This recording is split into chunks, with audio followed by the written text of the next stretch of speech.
It's Christmas Eve 2014 in Coventry, England. The staff at a Costco warehouse on the edge of town are clocking off early, heading home to families, last-minute shopping, and midnight services. Among them is a 34-year-old marketing manager who's packed a suitcase. She's told friends she's spending Christmas with someone special.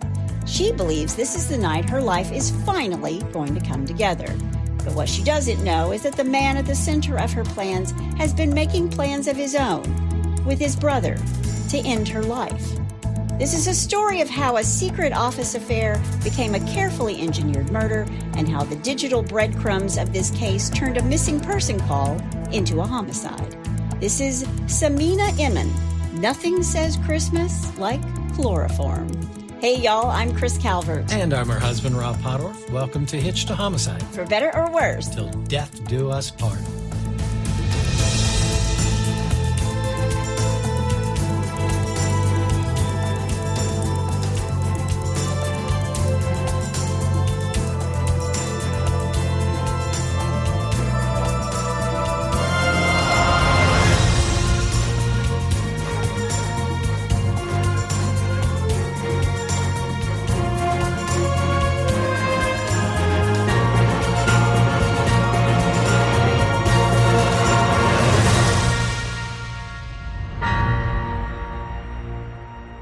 Welcome back, everybody. Yes, welcome.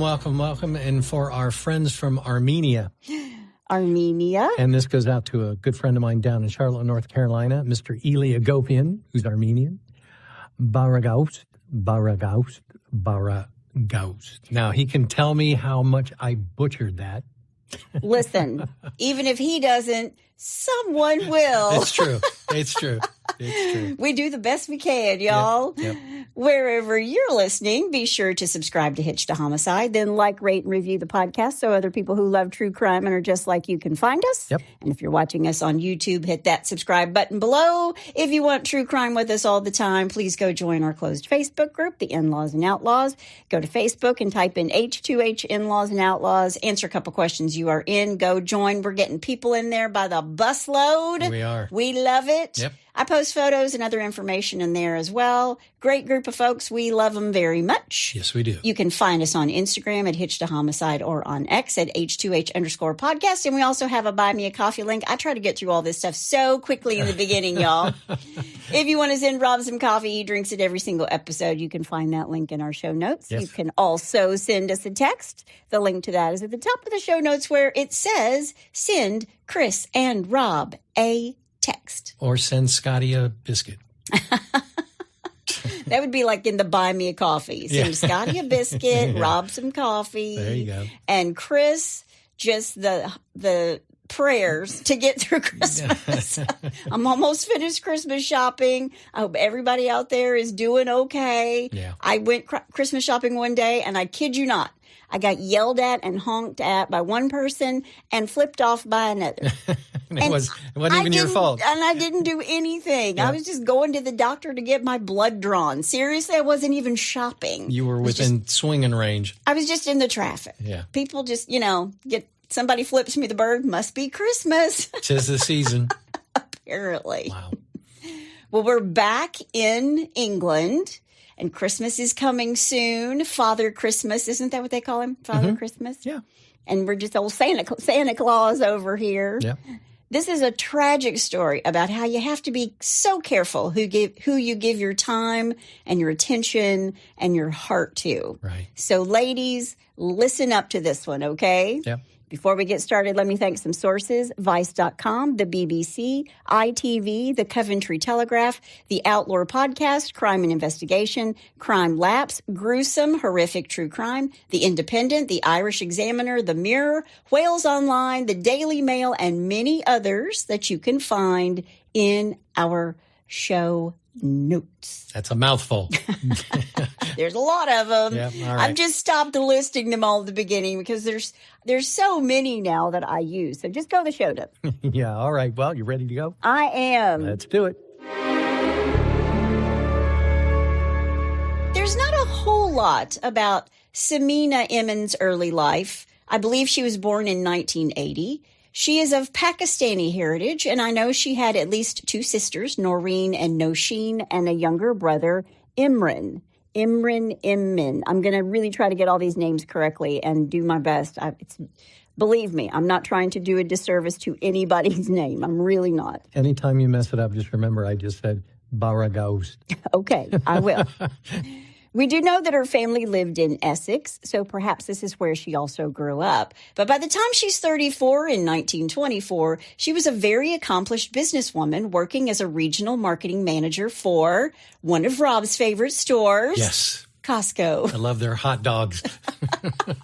What's the saying? Shop in stores with concrete floors. If you want to save money, you got to shop in stores with concrete floors. Yeah, I love Sam's and Costco because they have the best hot dogs for $1.50. Yeah, and he can get 75 rolls of toilet paper while he's there as well. Yeah. I mean, where else could you do that? Exactly. She lived in Cardiff, and she traveled to more than one Costco as a marketing manager. She's going to all these different territories, and she goes to Coventry, Bristol, Southampton, and Cardiff. And Sameena is a tiny little thing at only 5'2". Wow. But you know that Shakespeare line from A Midsummer Night's Dream, though she be but little, she is fierce. Well, that's Sameena. And that's my wife. She was the one in her family that everybody would go to for advice and for guidance. She was very smart. She was funny. She was optimistic. She was a really hard worker. She had a very magnetic quality to her that drew people to her. And she had a close group of friends that she really liked to go out with on the weekends. Okay. Now, she's very close with her family. She was exceptionally reliable with her family and at work. And speaking of work, as she's traveling to and from these Costco stores, she deals with the store managers. And this is how she meets and falls in love with Roger Cooper, the manager at the Costco Coventry warehouse. All right. These two meet in 2012, and they hit it off. For Sameena, it was love. For Roger, she was just another notch on his bedpost, but she didn't know that. These two date in secret for 2 years, and they do this for a couple of reasons. Number one, Costco does not allow fraternizing with your coworkers. Really? Yep. Wow. Apparently, it is a fireable offense. Wow. I guess they don't want any fooling around in the dairy section. I guess not. It's awful cold in there. Nobody'd want to fool around in there. True. You got to go to the tires or someplace. Yeah, exactly. So it was forbidden for these two to be in a relationship. But Roger is in a relationship, a long-term live-in relationship with a woman named Susan Potts, who had no idea her boyfriend was sleeping with another woman, or 2 other women. That's right. Roger isn't just living with Susan and sleeping with one Costco employee. Nope. In addition to living with Susan and sleeping with Sameena, he is also bumping uglies with another Costco employee at the time. Her name is Sinead Sweeney, a woman who is under him in more ways than one. I was going to say, no pun intended. He was her boss. Yeah. Sameena knew about Susan, but she didn't have a clue about Sinead. And Susan didn't know about Sameena or Sinead. And I don't know what Sinead knew. But 41-year-old Roger Cooper was originally from Essex. Don't know much about his background either, but we do know he has a younger brother, David, who is ex-military. Not the kind not the kind of military where he saw action on the front line or anything, right, but military all the same. I think he was like in intelligence or something like that. No, I take that back. He was not in intelligence. He was in something else. He peeled potatoes. Probably. That's about as good as he's going to get. All right. But Roger and his younger brother, David, were avid Star Wars fans. Okay. They had multiple Star Wars models and figurines. That should have been your first warning sign. Now, there's not anything wrong with that. I'm a huge Wonder Woman nerd. And I'm a huge Star Wars fan, but when you're an adult and you're making, never mind. Yeah. Now, so just remember that, Star Wars fan. All right. By the time the end of 2014 rolls around, Sameena's had a buttload of Roger. She loved him, but she was tired of his antics, and not the kind where he's sleeping with 3 women at the same time. She's tired of him lying to her over and over again because for the past 2 years, she has tolerated Roger's excuses on why, even though he loved her so very much, he couldn't leave Susan, the girlfriend that he lives with. He would make promises he never intended to keep about leaving Susan so the two of them could be together. And for a while, Sameena believed him. And when he said they would be able to live happily ever after, these two have a lot to lose. Roger more so than Sameena, I think. But he's going to tell her, we're going to eventually live happily ever after. I promise.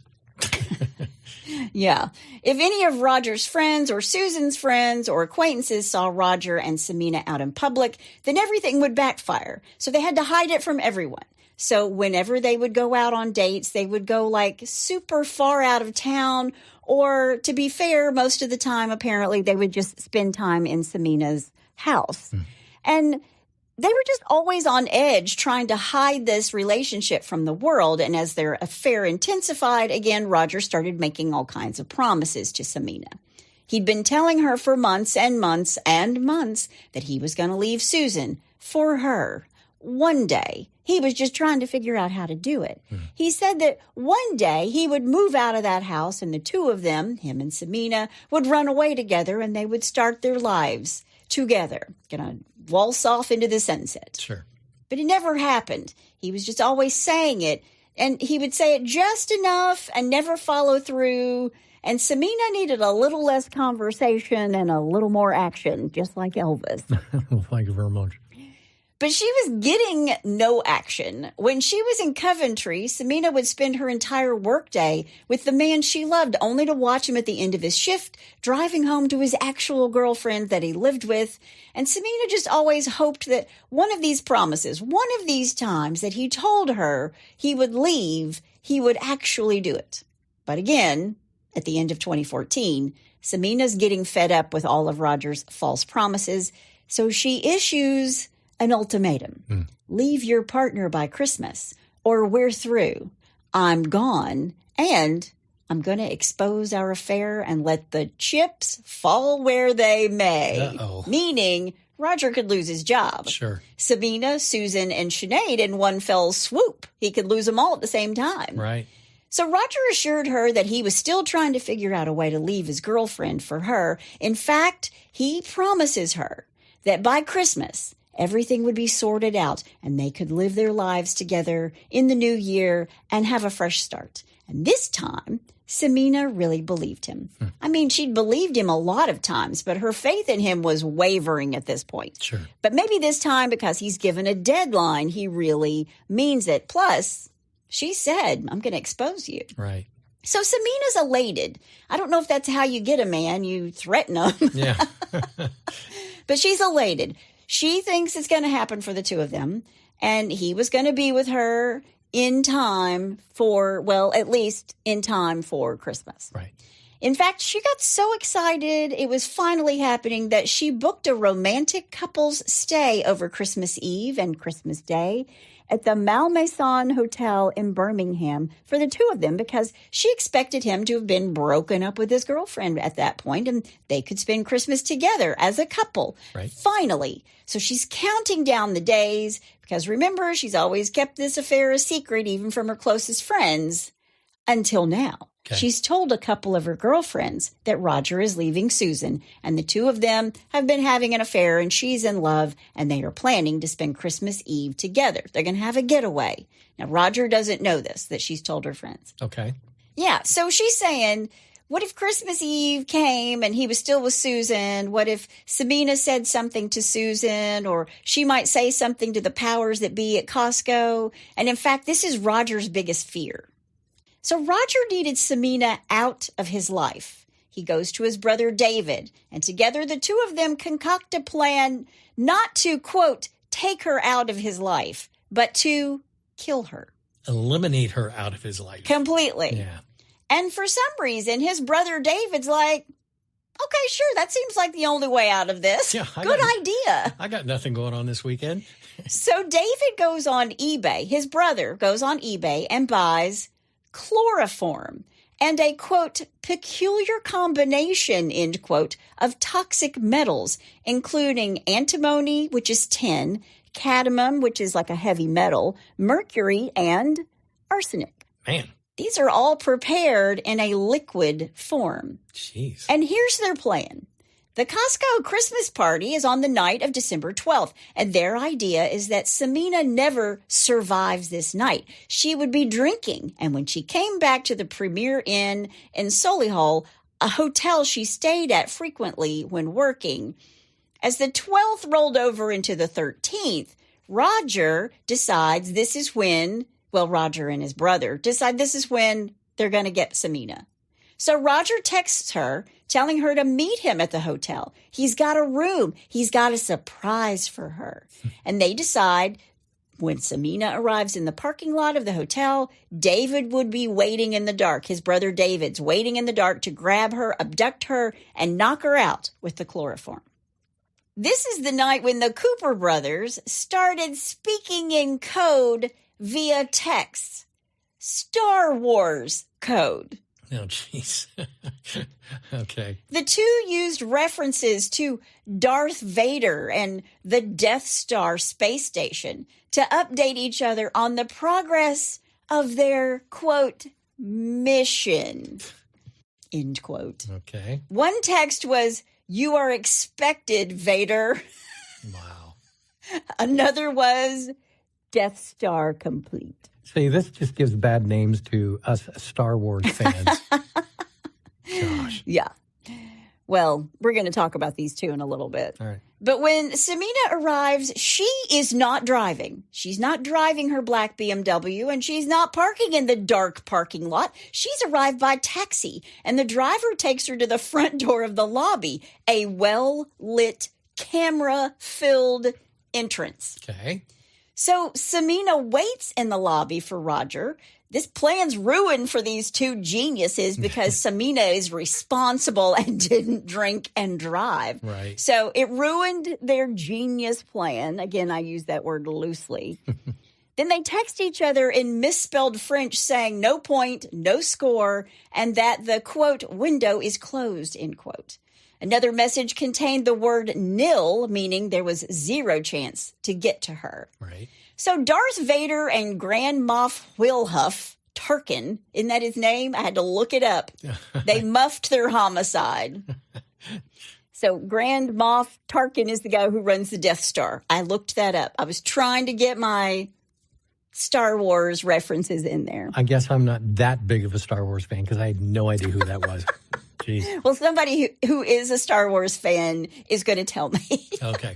All right. But they muff their homicide opportunity, and Sameena is none the wiser. She just goes to bed. But now it's December 13th, and the clock is ticking. Roger still wants her dead, but he can't think of a convenient time or opportunity to get her alone where no one will know where she is. Mm-hmm. So he contemplates a lot until Christmas Eve, and he's like, screw it.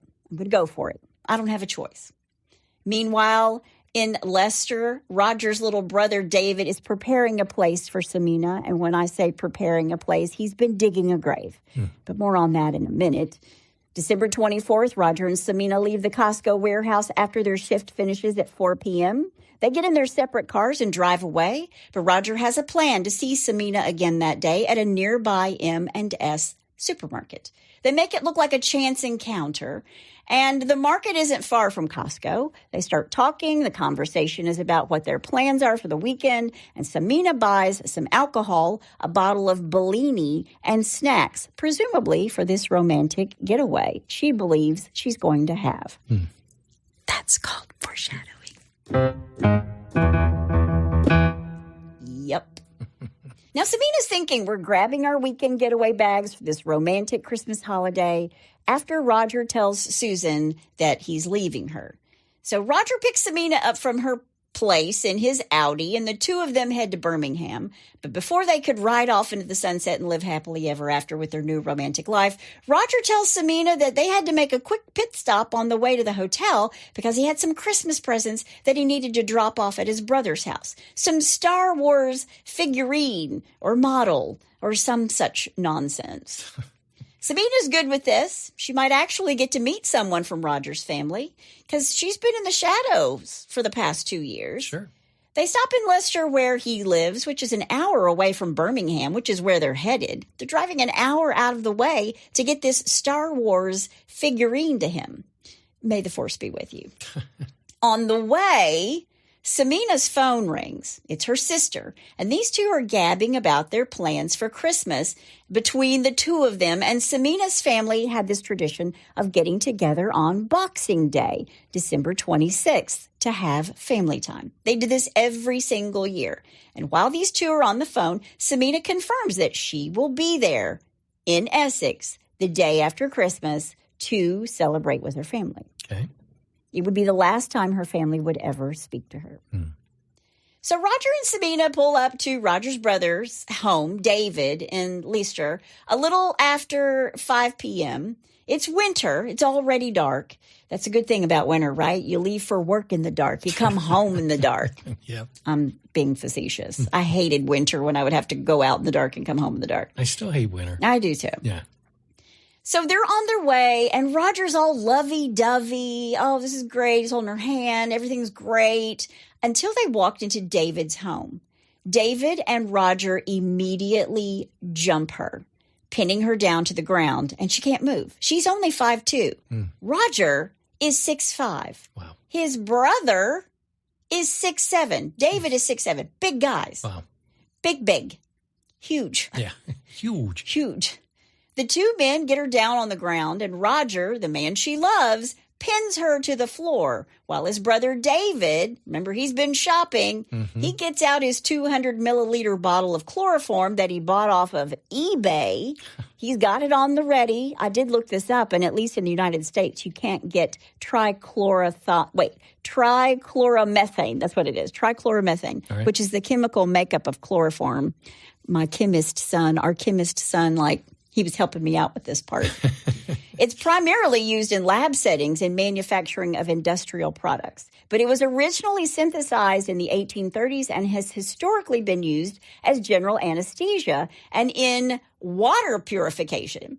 But people kept dying when they used it as an anesthetic. So that's why they moved to nitric oxide. Right. But it was used up until 1979 to disinfect drinking water until the EPA started regulating the disinfection byproducts in drinking water. Yeah. Jeez. So you know what this tells me? What? This is why Gen X is indestructible. Yeah. We were drinking chloroform in our water out of a hose, unsupervised after riding in the back of a pickup truck before staying out until dark. Well, I don't have any excuse because we grew up out in the country and we had a well. Well, your well probably didn't have chloroform in it. I don't think so. It probably had some other stuff in it. I don't think the EPA was coming out to check your water. That's true. But back to our story. So while Roger pinned Sameena down, David got a tea towel from the kitchen. He poured the chloroform on it and went into the living room where Roger has Sameena now on the couch. And he's straddling her to keep her subdued. And David just walks in and covers Sameena's face with his tea towel soaked in chloroform, knocking her out. But she's fighting them both. So David doesn't just hold it to her mouth. He smothers her with it while he sits on her arms so she couldn't move. Wow. Yeah. Now, upon entry into the body, chloroform rapidly affects the major organ systems, causing sedation and potentially damaging the liver and kidneys.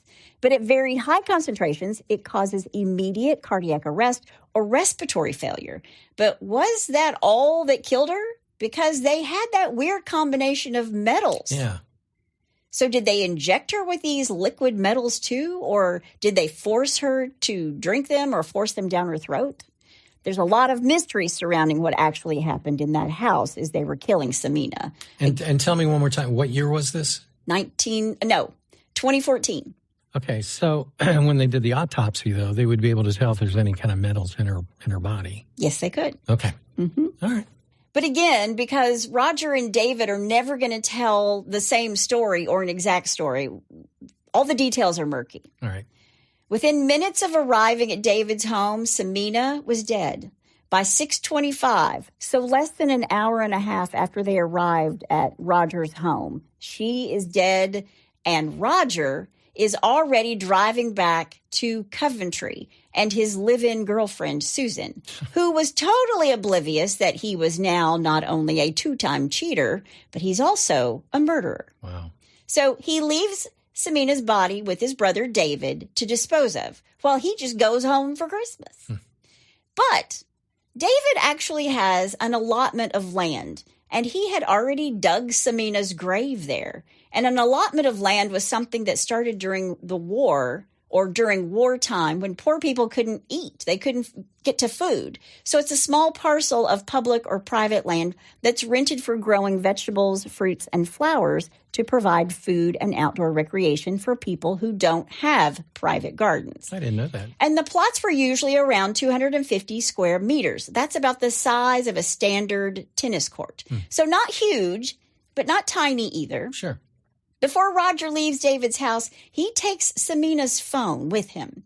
He, in his genius mind, believes he needs to create an alibi. So he decides he's going to do this through text messages.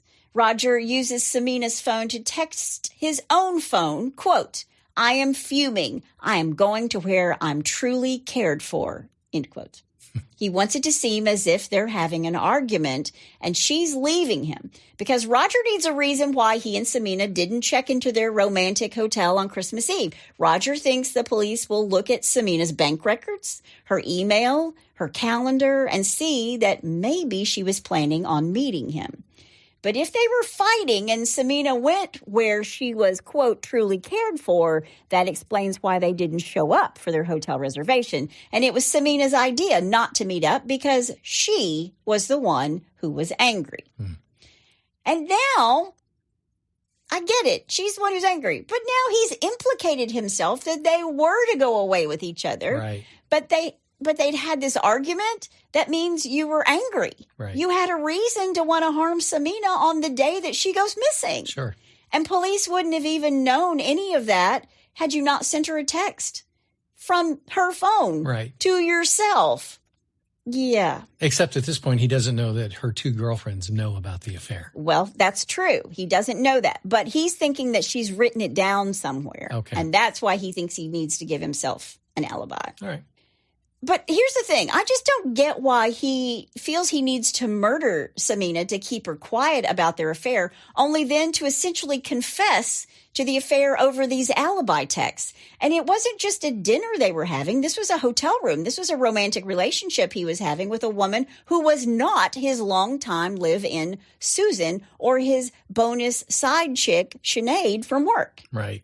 You know, I watch a lot of YouTube videos of confessions when they're interrogating a person. Yes. And it's always when the person is guilty, they give too much information.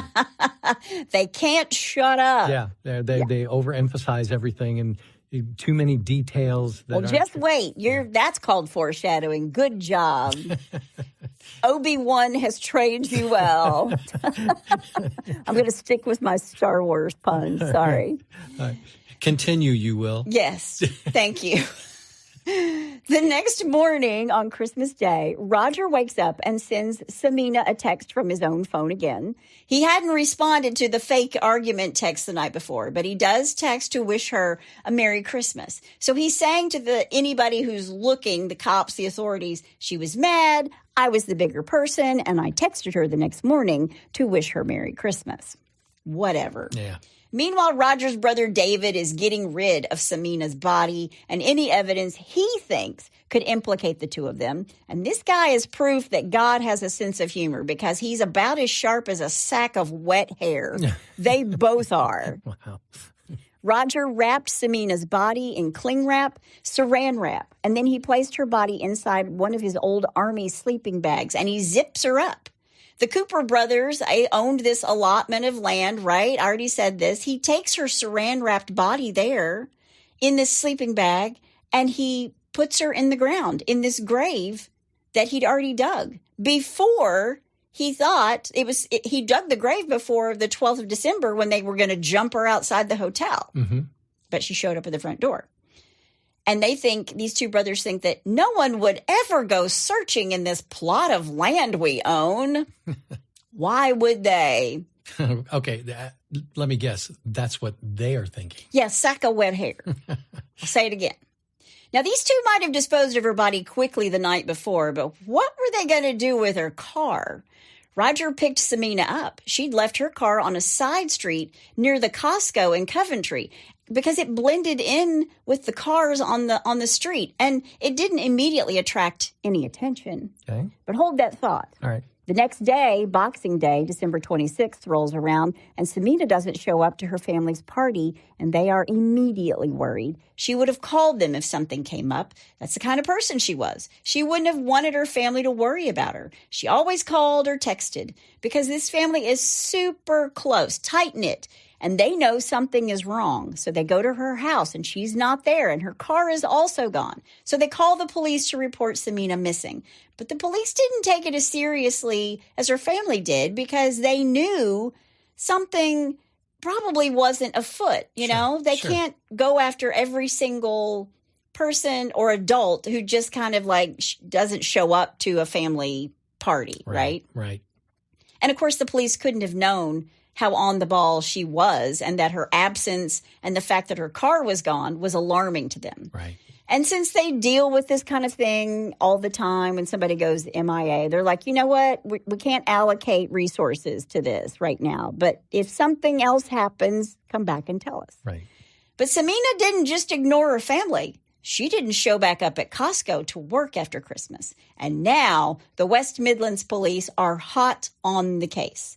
They went to Sameena's apartment to check it out. They break into her home to make sure she's okay inside. And the home wasn't ransacked. It didn't look like there'd been a struggle. There was nothing to see, nothing to worry about. And her car is gone. So maybe she was like, screw this place. I'm out of here for a few days and Costco can kiss my grits. Right. But they talked to her colleagues at Costco and they looked at where the staff parking lot and the streets were nearby. They wanted to see if her black BMW had been seen or even ticketed.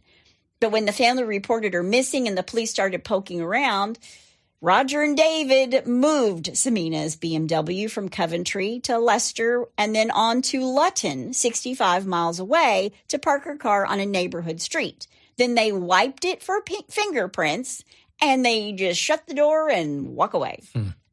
So the police escalate their search for her car using PNC and ANPR, number plate systems, and the UK PNC is Police National Computer. It's the database that holds nationwide records on people and their cars and their property. And ANPR is automatic number plate recognition. And this is the camera networks that automatically read vehicle registration plates and log where and when a given plate is seen. And detectives can search those hits and reconstruct a car's movement over time to see if a suspect's car has traveled between key locations and then narrow down where it was last spotted, which is pretty daggone cool. Yeah, I mean, we have that here in the States for tolls and things like that. In fact, I made a trip to Virginia, and on the West Virginia Turnpike, I don't know how it happened, but they had my plate number, and I had to go online and pay them a whole 86 cents.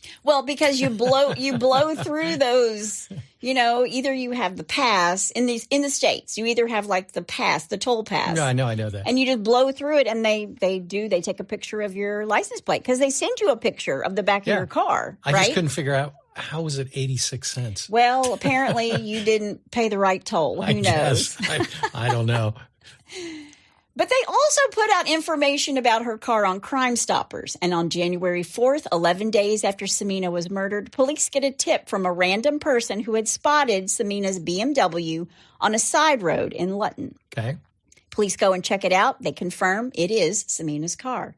They search this car and they find nothing. No purse, no phone, no fingerprints, which in itself is a telltale sign of something hinky. Yeah. At least her prints should be on the steering wheel. Sure, yeah. The other clue was the fact that Sameena, who's 5'2", is tiny, and she had to sit with her seat way close to the steering wheel, as do I. And when Rob climbs into my SUV, he knocks his head and then he curses. Sorry, I'm short. I can't help it. But the police look at this seat, and the driver's seat was pushed way back, like somebody who was extremely tall had last driven this car, like maybe 6'5" or 6'7". Yeah. So now the police know that there's a high probability that someone else drove Samina's car and ditched it in the middle of nowhere and wiped it of fingerprints. So police begin their investigation by tracing Samina's trail for when she was last seen at Costco. What was her plan for Christmas Eve? Who was she with? And what were her plans? Where was she going? Mm-hmm. Yeah. And who was the tall person who was last driving her BMW? Right. Police get the records from Samina's phone network. Who called her and what were her texts? And this is when police see the text from her on her phone to Roger on Christmas Eve saying that she was fuming and that she was going somewhere where she was, quote, truly cared for, end quote. Now, it doesn't take long to figure out who Roger Cooper is, right, especially when he's her coworker. Right. And because of the nature of the text, the authorities had to be thinking these two are hooking up. But they didn't know it was all a big secret or that Roger was supposedly in a committed long-term relationship with a woman named Susan Potts. Now, Roger's called into the police station for an interview. He tells them that he hadn't seen or heard from Sameena since they left Costco, which was stupid because they had the whole meet and greet at the supermarket where people saw her. Right. He tells police they both left work at 4 p.m. on Christmas Eve and he hadn't heard or seen her since. Dude. You sent a text to yourself. Yeah. Again, I don't think he's stupid on purpose, but it sure seems like he practices a lot. The senior investigator on the case, Detective Chief Inspector Paul Judd of the West Midlands Police, is running Operation Ceramic. That's what they called it.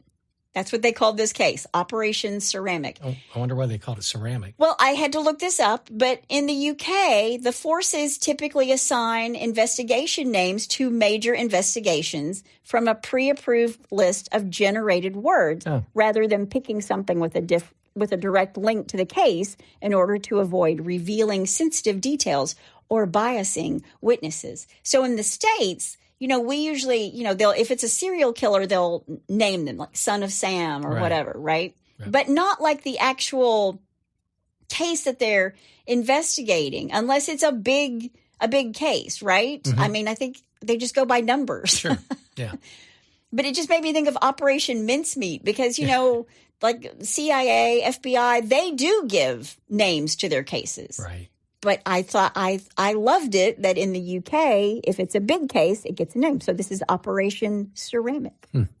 And DCI Judd knew that Roger was trying to cover something up, and he confronted him with the facts that they already knew, that they didn't think he knew they knew, if that makes sense at all. Yeah.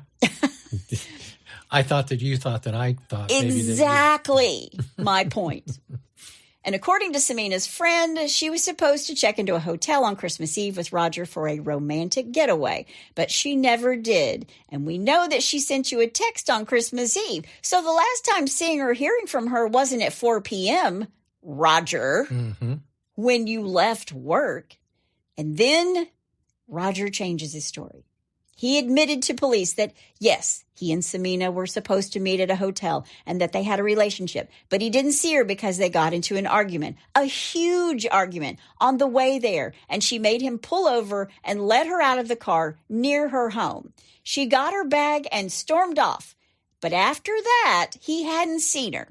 He said he did get an angry text from her, but he didn't respond because he didn't want to throw gasoline on the fire. He thought if they slept on it, he could reach out in the morning. Hence, the Merry Christmas text. Okay? Okay.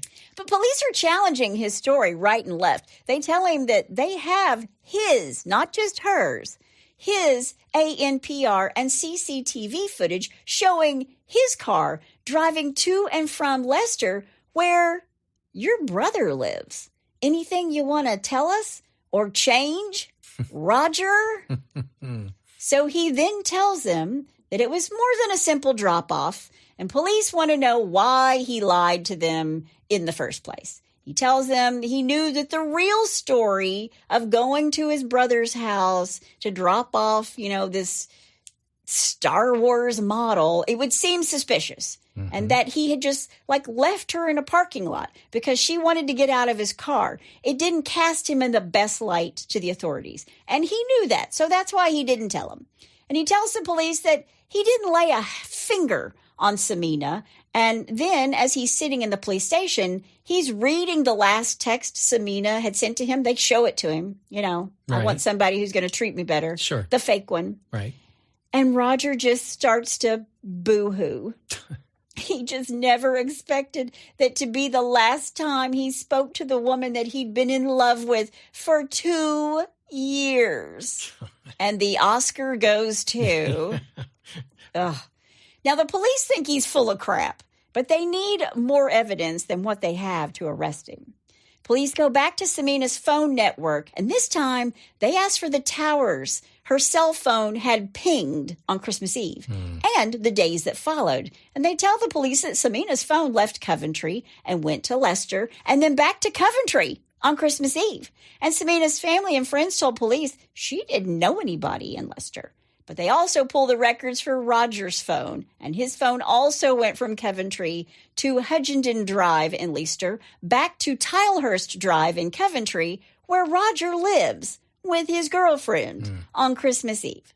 So Roger's lied once again. They start tailing him. Right. They start looking into his history, and it doesn't take much to discover that Roger's brother, David, lives in Leicester. And they start looking into David's background, and this is when they find out that he owns this allotment of land, just a stone's throw from his home.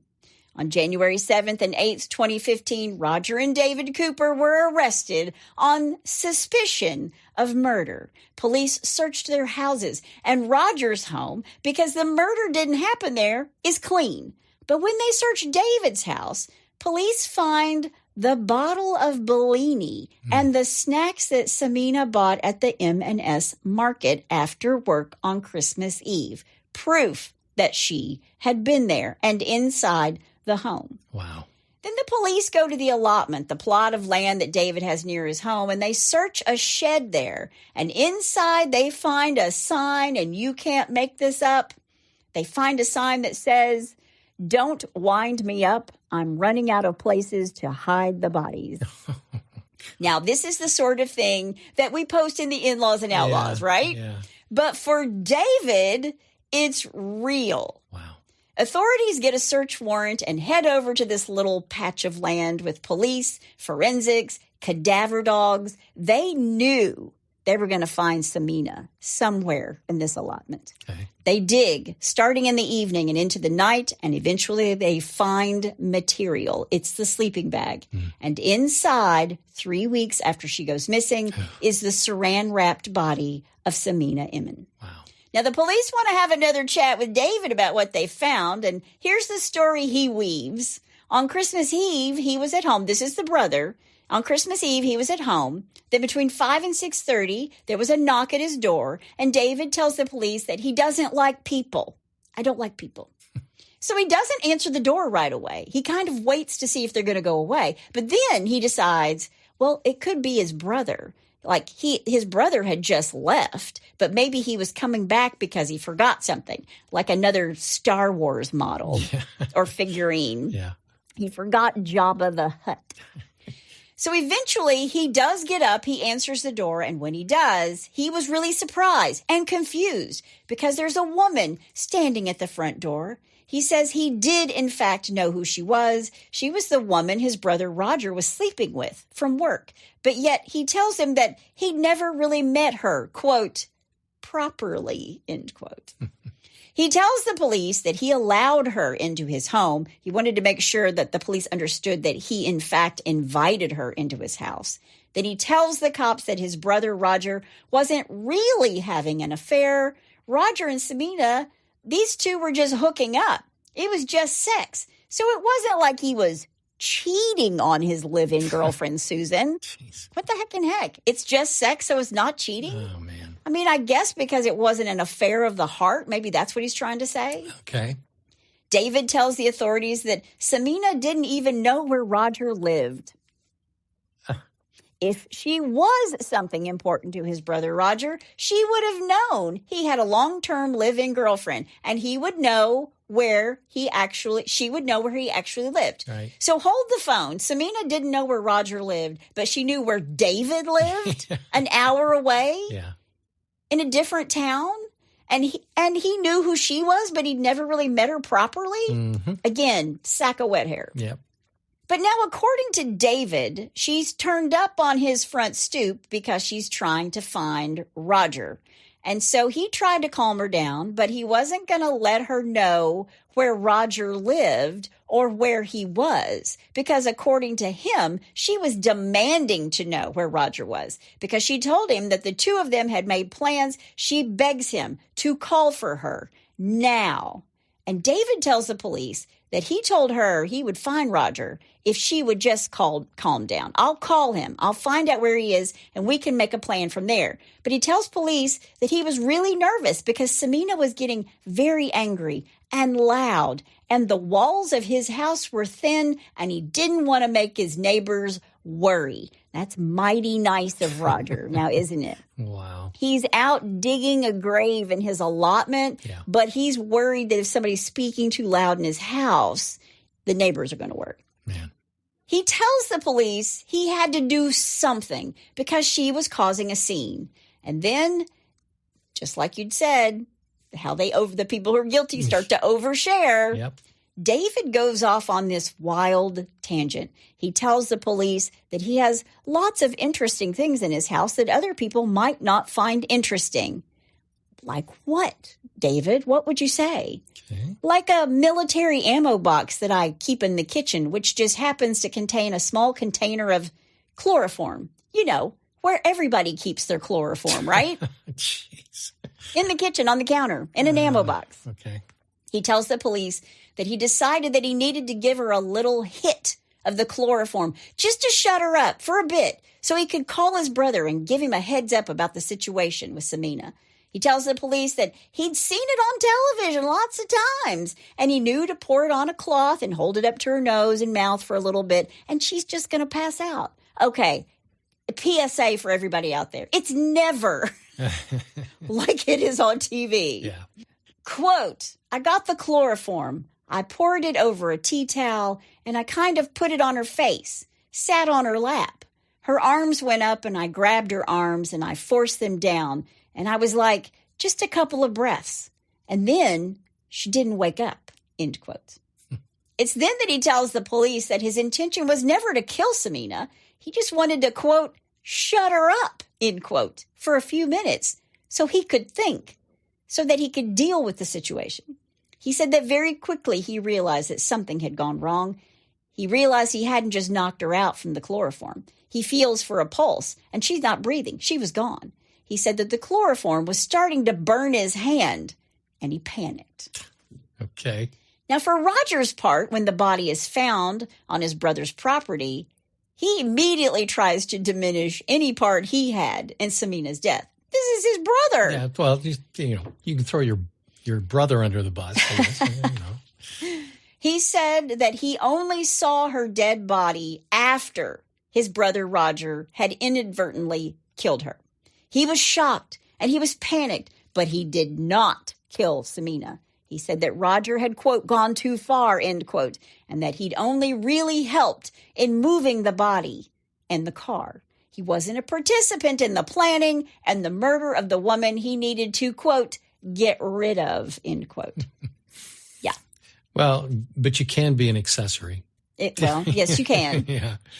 Well, David decided he was going to cover it up because no one knew that Sameena was at his house, and she certainly wasn't going to say anything. But then he tells the police that he didn't bury her body himself. His friend Ben came and picked up Sameena's body without asking a single question and took it to the allotment and buried her. But Ben never buried anybody. He never called a guy named Ben. He never called anybody. He buried her body. Yeah. And maybe he's trying to come across to the police that he was so traumatized at how she died accidentally that he couldn't handle it. So Ben had to bury her body. He was too distraught to bury her body. Thanks, Ben.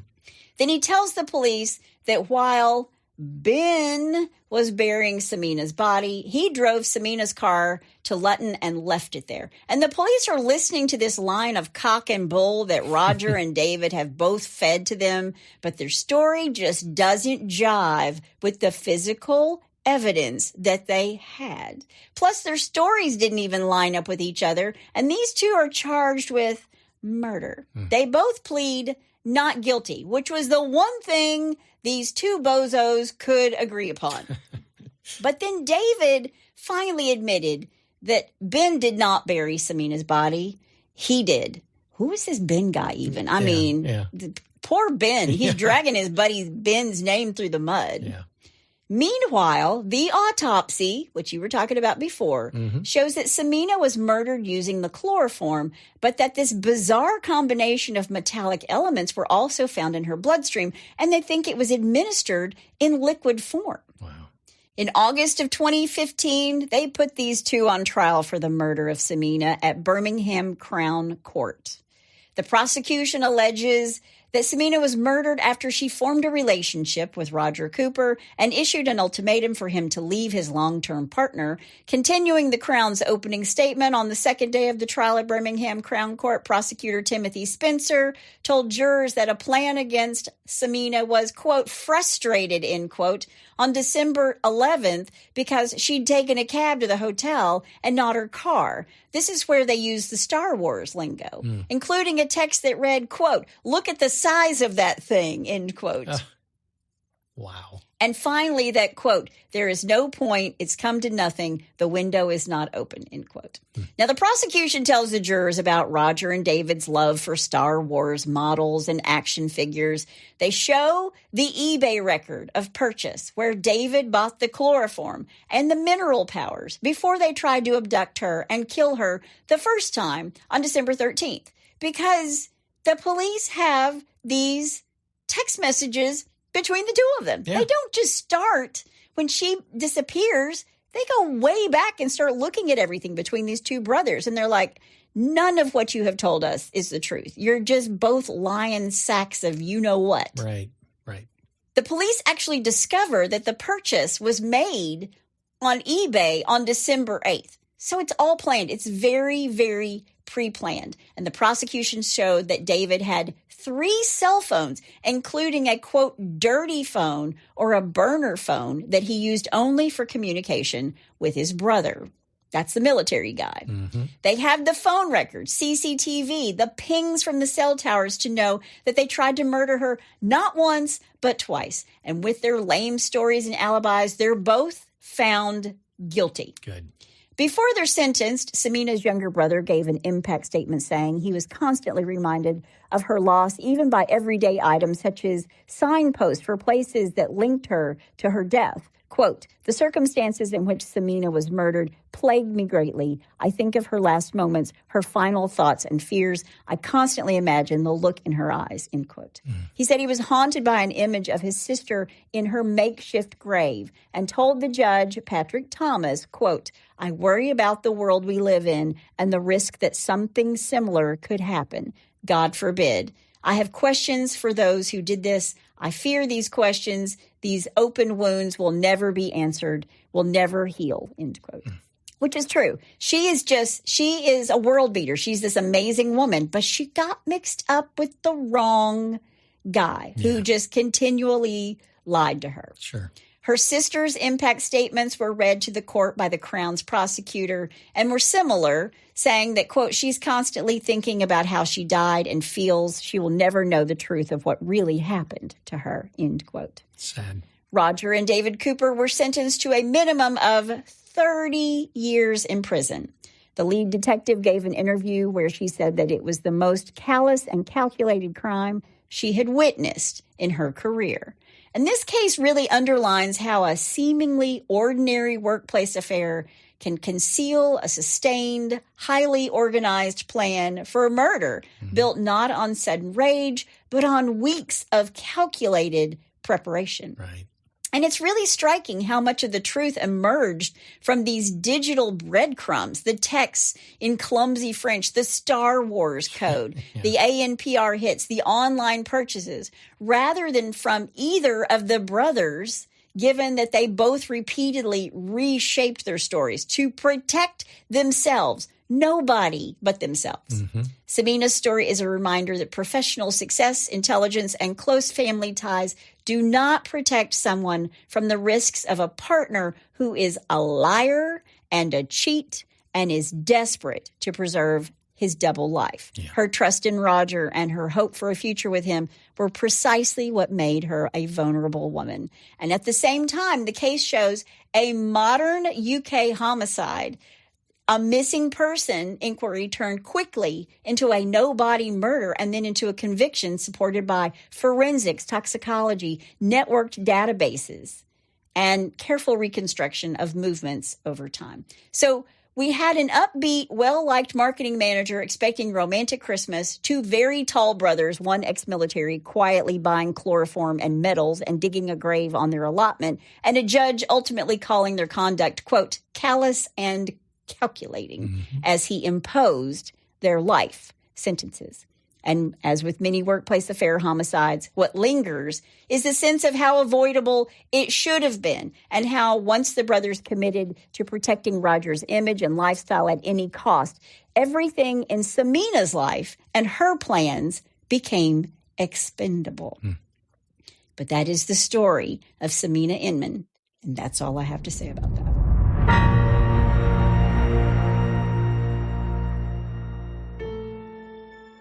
For nearly 7 years, Jane Doe has lived in the shadows, her past buried deep beneath layers of secrecy and silence. After completing more than was asked of her in her last assignment for the enigmatic Kaiwolf project, Jane Doe vanished without a trace, leaving behind a trail of dead bodies and unanswered questions. But now, as the specter of her past returns with a vengeance, Jane finds herself thrust back into a world she thought she'd left behind forever. When her former sins come knocking on her door, Jane is faced with an impossible choice: continue to hide in the shadows, or once again take up arms against the forces that threaten to tear apart the fabric of society.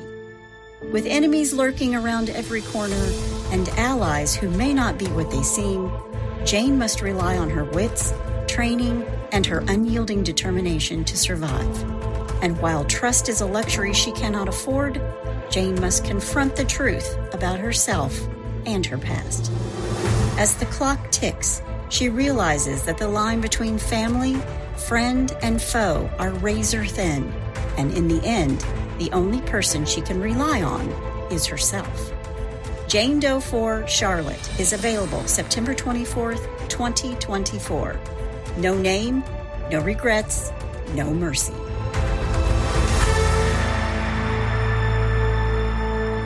All right. My take on this whole thing is probably not part of what the story is.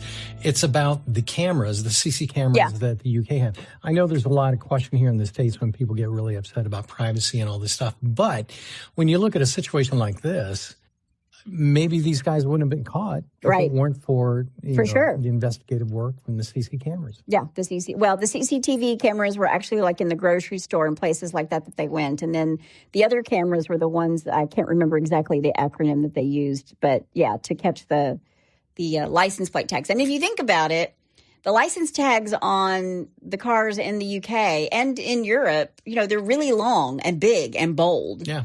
And in the United States, it's more about how cool the state's license plate can look. Yeah. Yeah. So, but I mean, it's kind of amazing. And I just want to say, I don't think enough people realize that young women and women who are out there dating, if they meet somebody online or whatever, and they're going to meet up with them. They don't let them pick them up, obviously, but they're going to meet them at a restaurant or whatever. Sometimes it's really smart to do this too. Bring a friend who's just going to sit in the background because you just don't know who you're really dealing with, because she dated him for 2 years and she worked with this guy. Yep. And he was still willing to just make her life expendable because he didn't want to get caught with all his women. Yeah. Yeah. Crazy. Sad. Be careful, ladies. Just be careful out there. Well, these guys are gone, so. They are. They're sitting in jail. Well, let's go to some people we wish were gone with a little bless your heart. Well, bless your heart. All right, this first one I'm simply calling Oops. Oops, yep. I did it again. Okay, sorry, showing my age again. Monroe County, Ohio. An Ohio man has been arrested after he unknowingly sent meth through a bank air tube, according to deputies. What? The Monroe County Sheriff's Office says they responded to a Woodfield bank on December 3rd after an unknown substance was sent through the drive-through air tube.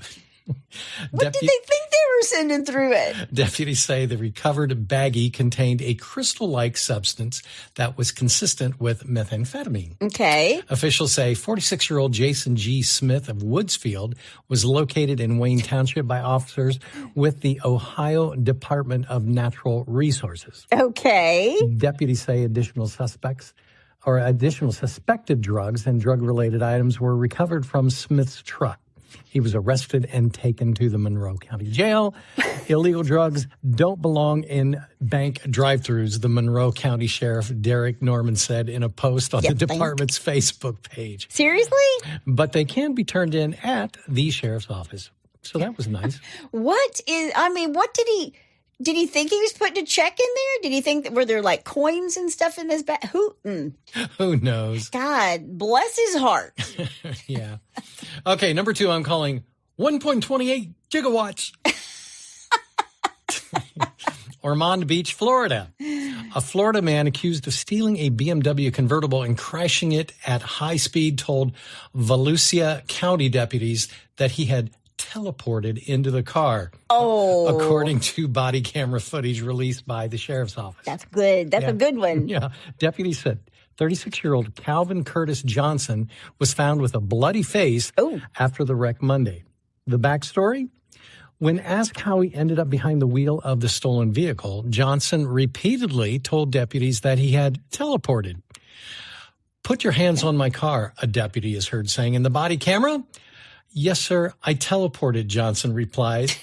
The incident began at Bicentennial Park in Ormond Beach, where a man walking his dog left his keys inside his BMW. Well, that wasn't too smart, but okay. Deputies said a thief quickly took advantage. A witness told investigators he saw a man who appeared confused get into the vehicle. He asked for a light, the witness said. "I thought, how does he have a BMW if he doesn't even have a lighter for a cigarette?" Moments later, deputies said the stolen car was seen speeding at more than 130 miles an hour before crashing at Old Dixie Highway and Plantation Oaks Boulevard. Oops. Video shows the BMW engulfed in flames as deputies pulled Johnson from the driver's seat. I love this part. Quote, "You saved me from the aliens," Johnson told a deputy after the crash. Once firefighters extinguished the flames, deputies took Johnson to a hospital and later to the county jail. I was going to say, did they take him to the county psychiatric ward? Man, Johnson is charged with grand theft and driving while his license is canceled. Oh, I was going to say suspended or revoked. Oh, yeah. Bless his heart.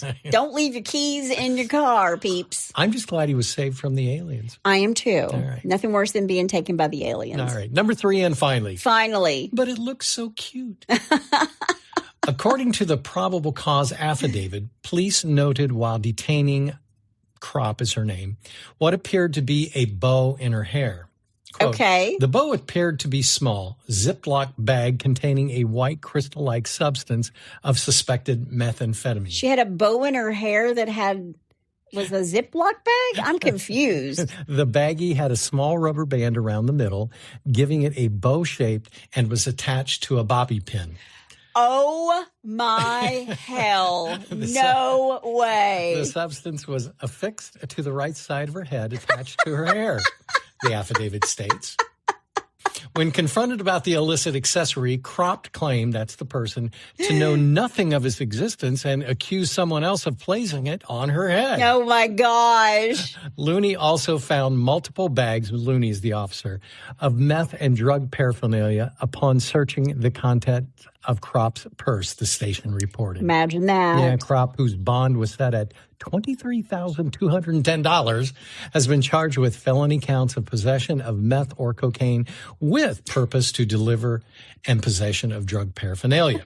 She is also charged with misdemeanor counts of driving with a suspended license and not having liability insurance, the bulletin reported. Oops. So there you go. Oh my gosh, that's great.